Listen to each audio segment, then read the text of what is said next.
semua eksportir, importir, transportasi, bank, dan semua third party, maka di sini kita akan memulai dulu dengan bagaimana menjadi eksportir yang baik. Maka di sini saya akan menjelaskan beberapa panduan untuk export business plan.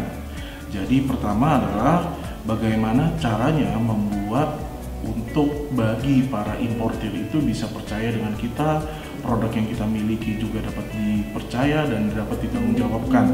Semua itu akan balik ke kualitas, harga, dan semua faktor-faktor yang akan menentukan dalam kegiatan ekspor dan impor ini. Pertama yang kita bisa lakukan adalah dengan membuat website atau blog mungkin dengan yang lebih murah, sehingga kita bisa menampilkan produk-produk kita dalam produksinya kita. Nah, dari sini sebenarnya kita tidak perlu membuat sendiri, di mana sebenarnya kita juga bisa mendapatkan dari supplier, sehingga dari website itu yang kita bisa terkoneksi dengan dunia dari luar. Lalu yang kedua adalah dengan bisa mengikuti pameran. Pameran ini yang paling efektif dari semua kegiatan sebenarnya yang dilakukan oleh eksportir, sehingga biasanya kalau di Indonesia biasanya kita ada melakukan trade expo di situ, sehingga para eksportir atau para supplier dapat memamerkan produk-produknya mereka, sehingga importir-importir yang datang ke Indonesia dapat melihat barang-barang dari si eksportir ini atau supplier ini sendiri. Sehingga dari situ tentunya kita harus mulai dengan membuat dengan katalog, sehingga dari katalog itu bisa kita buatkan satu media yang dulu sebenarnya dibuat dalam hard copy, tapi sekarang sudah dengan lebih mudah sehingga dapat dibuat katalog dengan online, sehingga kita bisa membagi via sosial media kepada mereka.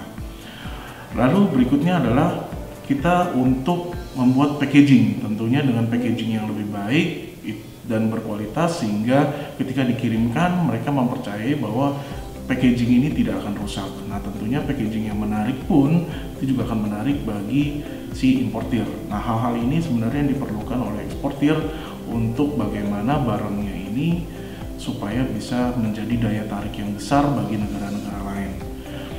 Dalam packaging ini pun juga sebenarnya ada dengan kemampuan si eksportir untuk bisa mengcustom dari produknya, itu pun juga menjadi hal yang penting. Karena apa? Karena di setiap negara mempunyai kebutuhan packaging custom yang berbeda-beda.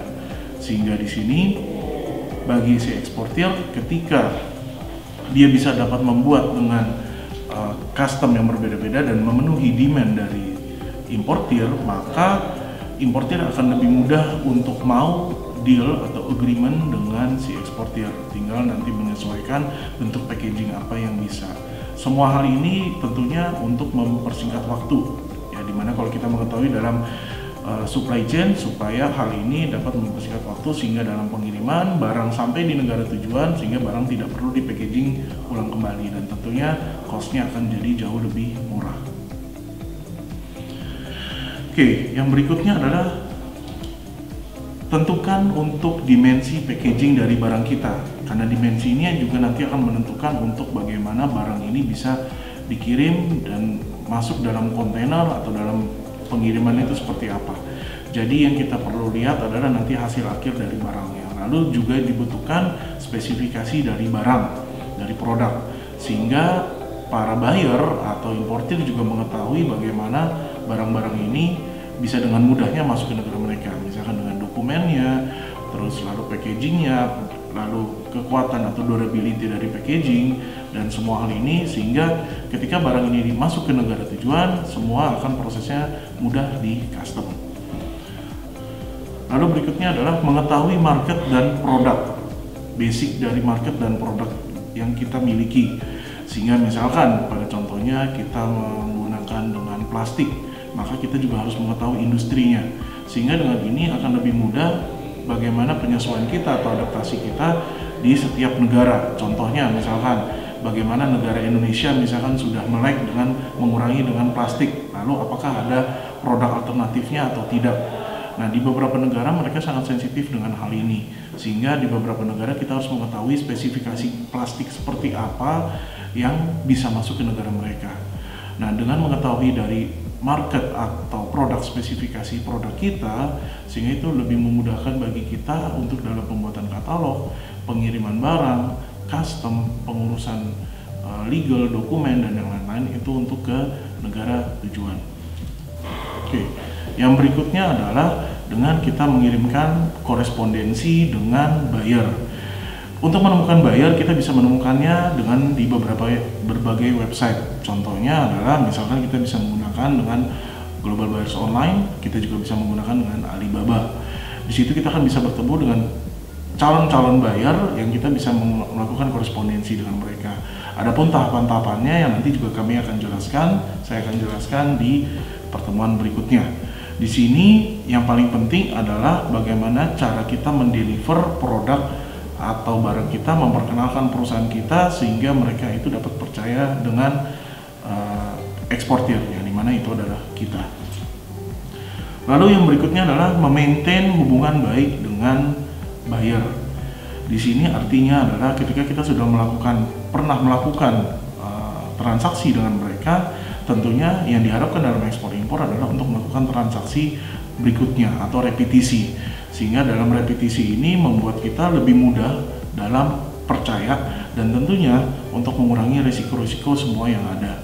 Sehingga biasanya dalam hal ini adalah kita harus mengerti bagaimana karakter atau sifat dari buyer. Tentunya ini kita bisa melihat dari perbedaan mereka dalam setiap negara atau budaya, sehingga ketika kita sudah menjalin kerjasama yang sangat baik, maka akan lebih mudah kita untuk mengekspor ke luar.